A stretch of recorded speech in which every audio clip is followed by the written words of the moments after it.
प्राणनाथ प्यारे की जय। बोलो श्री निजानंद स्वामी की। बोलो कृष्ण कन्हैया लाल। सर्व सुंदर साथ वंदो सतगुरु चरण को करूं सो प्रेम प्रणाम। अशुभ हरण मंगल करण धनी श्रीदेव चंगेना। श्री प्राणनाथ निज मूलपति श्री महराज सुनाम। तेज कुंवरी श्यामा युगल पल पल करूं प्रणाम। पल पल करूं प्रणाम।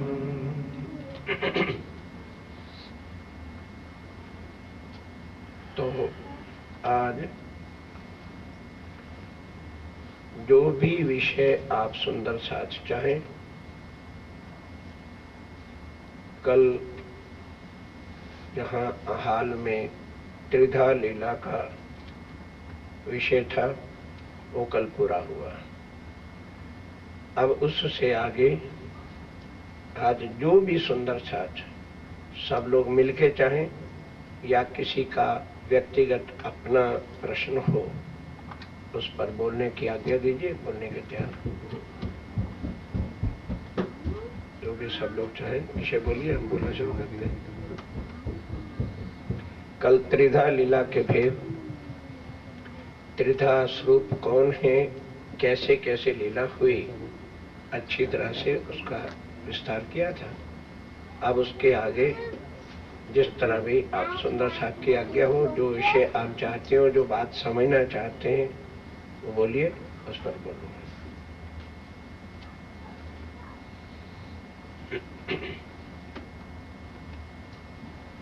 महेश भाई का कहना ऐसा है कि महेश सागर पर चर्चा कीजिए। चलिए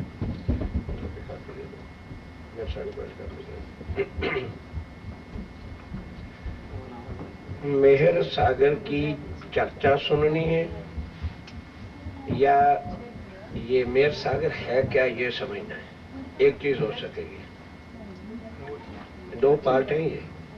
एक तो मेहर सागर क्या है, इसको एक साइड कर लो जरा।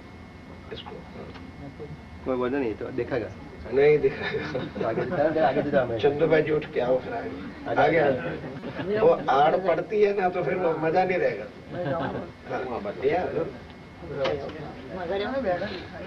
एक तो ये है कि ये मेहर सागर क्या है,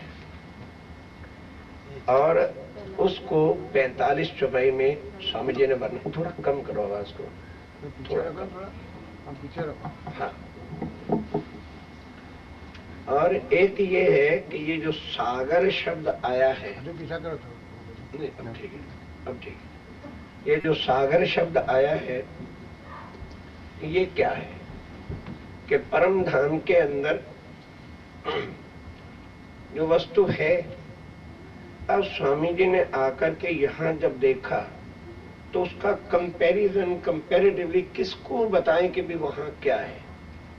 जिस परम धाम का वर्णन आज दिन तक दुनिया के ग्रंथों में क्या कहा कि वो शब्दातीत है, यानी वो शब्द के अंदर वर्णन नहीं हो सकता। तो अब स्वयं जब पारब्रह्म आए, श्री राजीव राय ने आके देखा कि भाई परम धाम को वर्णन करना है तो कुछ कंपैरेटिवली कुछ वस्तु तो बतानी पड़ेगी ना। भी ऐसा है, नमूना तो इधर कोई है नहीं, तो किसके साथ उसको तोल करके वर्णन करके बताएं। तो यहाँ इस संसार में सबसे बड़ी से बड़ी जिसकी नाप तोल अब तो खैर हो गई है, तो नहीं हो सकती थी, वो क्या वस्तु है? सागर। सागर एक ऐसी वस्तु है कि जिसकी लंबाई चौड़ाई गहराई कोई बताना चाहे तो उपमा नहीं दे सकती। एज लाइक दिस परम धाम की वस्तु को ये जो सागर 8 कहे जी, परम धाम में 8 सागर हैं। तो 8 सागर का मतलब जैसे ये दरिया सागर अरब का है, बंगाल का है, ये है, एज लाइक दिस नहीं। श्री राजीव राय के 8 अंग का वर्णन जो है उसको कहते हैं सागर। वो सागर के समान है। अब जैसे पहला सागर आता है नूर सागर। अब नूर से अर्थ क्या है? तेज और लाइट से अर्थ नहीं है। परम धाम का जो तत्व है उसका नाम ही नूर तत्व है। कल बताया था वहां पर ये ब्रह्मांड किस तत्व से है? काल माया के तत्व से है। और योग माया का जो तत्व है वो अखंड है, अविनाशी है, जिस तत्व का नाम कृष्ण तत्व है। कृष्ण शब्द जो है वह नाम भी है और तत्व का नाम भी है, वो अखंड है। और परम धाम में जो तत्व है उसका नाम नूर तत्व है। अब जैसे एक डायमंड होता है, अब दृष्टांत तो यहाँ का देना पड़ेगा ना। अब यहाँ बताना है तो किस चीज से? वही चीज वर्णन करनी पड़ेगी जिससे कोई अंडरस्टैंड कर सके भी हाँ वहाँ क्या है। तो अब यहाँ ज्यादा से ज्यादा कीमत वाली क्या वस्तु होती है? डायमंड होती है। उसी की उपमा देनी पड़ेगी। परम धाम में ना कोई डायमंड है, आप वाणी पढ़ोगे ना तो क्या आएगा? पुखराज है, मानक है, हीरा है, जवाहरात है। क्या मतलब? अगर ये चीज वहां है फिर तो धातु हो गई ना। नहीं समझे? ये चीजें तो यहाँ धातु है ना। अगर परम धाम में भी ये चीजें हो गई तो फिर तो धातु हो जाएगी। नहीं, स्वामी जी ने वर्णन करने के बाद कहा है कि सुंदर साथी जी वहां तत्व एक है, कोई धातु नहीं, कोई सोना नहीं, कोई चांदी नहीं, कोई कुछ नहीं है, एक ही तत्व है। और उसका तत्व क्या है? उसका गुण क्या है? कि जैसे हम लोग कपड़े पहनते हैं और उतारते हैं, मैले हो जाते हैं, डेली उतारने पड़ते हैं, खाना पड़ता है, उस नूरमयी तत्व का गुण क्या है? अपन जब राजीव राय की वाणी पढ़ेंगे, मथन करेंगे, पता चलेगा। तो वहां श्रृंगार का वर्णन आता है कि राजीव राय का श्रृंगार है। क्या है? सिर पर जो है पगड़ी है और जाबा पहने हैं, जिसको हम लोग क्या कहते हैं? जामा।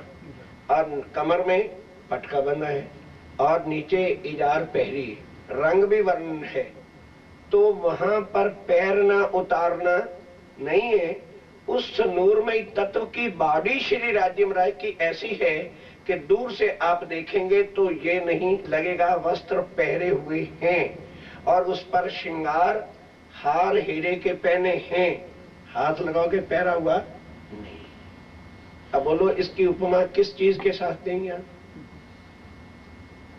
उस तत्व के अंदर ऐसा गुण है कि श्री प्राणनाथ जी की, राजीव राय की जो परम धाम में बॉडी है और उनकी आत्माओं की बॉडी है, और सारा परम धाम जो है, जमीन भी है वहां पर ऐसी नहीं, नूरमयी तत्व की जमीन है।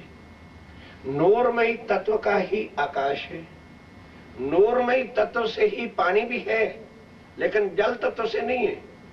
नूरमयी तत्व से जो है पानी है, नूरमयी तत्व से जो है मोहलात है। अब उस एक नूर के तत्व का अर्थ क्या है?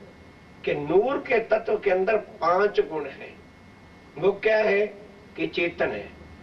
चेतन का मतलब हर चीज वहां की बात करती है, बोलती है। चेतन तो तभी है ना, जड़ तो होगी तो बोलेंगे नहीं। चेतन का अर्थ क्या है? कि उस नूर तत्व के अंदर बोलने की शक्ति है, एक गुण। दूसरा क्या है? कोमलता है, हार्ड नहीं। तीसरा क्या है? कि उसमें अखंडता ही है, कायम है, वो मिट नहीं सकता। चौथा उसमें क्या है? कि सुगंधी है वहां पर। और 5वां गुण क्या है? कि हर एक चीज के अंदर इश्क ही इश्क, प्रेम ही प्रेम का वो सागर स्वरूप जो है, वो श्री राजीव राय का परम धाम है। अब वहां पर वृक्ष है, चेतन है। जब श्री राजीव राय की सवारी वनों में जाती है तो वहां के वृक्ष झुक करके प्रणाम करते हैं। ये है वहां का परम धाम का तत्व। अब उसके कंपैरेटिवली यहाँ किसके साथ उपमा दे राज्य आगे? यहाँ तो कोई पेड़ ऐसा नहीं है जो झुक के प्रणाम करे। वो तो कब झुकेगा? जब टूट जाएगा, मर जाएगा। ये है कि यहाँ की हर वस्तु जड़ है और वहां तत्व एक है, वो चेतन है।